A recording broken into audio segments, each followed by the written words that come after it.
আকাশের বিশালতা ছুঁয়ে এক দৈত্য পাখি ওড়ে নিঃশব্দে।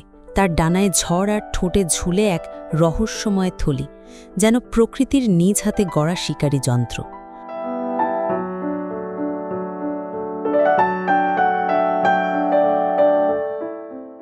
দেখতে পাখি হলেও পেলিক্যান যেন এক মোবাইল মৎস্যজাল। এই পাখিকে শুধু পাখি বললে ভুল হবে, এটি প্রকৃতিরই এক আশ্চর্য সৃষ্টি।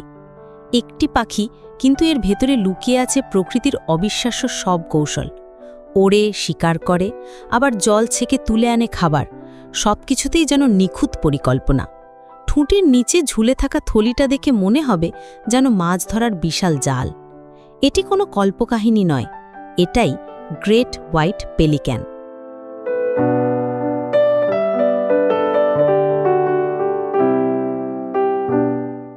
পৃথিবীতে ৬ থেকে ৭ প্রজাতির পেলিক্যান রয়েছে।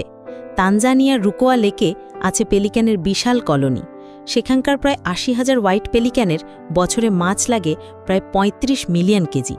মূল খাদ্য কার্প মাছ হলেও এরা খায় ছোট অমেরুদণ্ডী প্রাণী ও পাখিও। এদের ওজন ১৫ কেজি পর্যন্ত হয়ে থাকে, আর পাখা মেললে দৈর্ঘ্য ৩ মিটার ছুঁয়ে ফেলে। পাখিটি দেখতে যতটা শান্ত, কাজে ঠিক ততটাই দক্ষ। তাদের ঠোঁটের নিচে রয়েছে ঝুলে থাকা বিরাট এক চামড়ার থলি। অনেকে ভাবেন এই থলি বুঝি শিকার জমা রাখার জন্য, তবে এই ধারণাটি ভুল। মূলত এটি একটি মোবাইল ফিশিং নেট, যা পানি ছেঁকে শুধু শিকারটুকু তুলে নেয়। এতে করে পেলিক্যান নির্ভুল নিশানায় তার শিকার গিলে নেয়।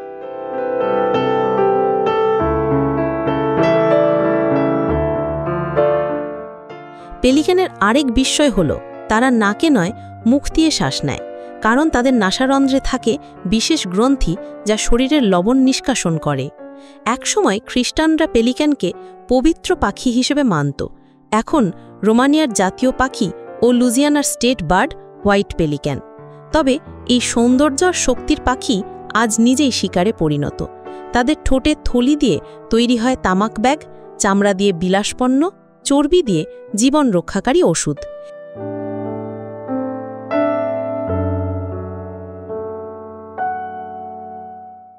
এই পাখি শুধু পাখি নয়, এ যেন জল আকাশের এক জীবন্ত চ্যাম্পিয়ন। তবে বর্তমানে মানবজাতির লোভে প্রকৃতির এই বিমূর্ত শিল্প এখন হারানোর পথে।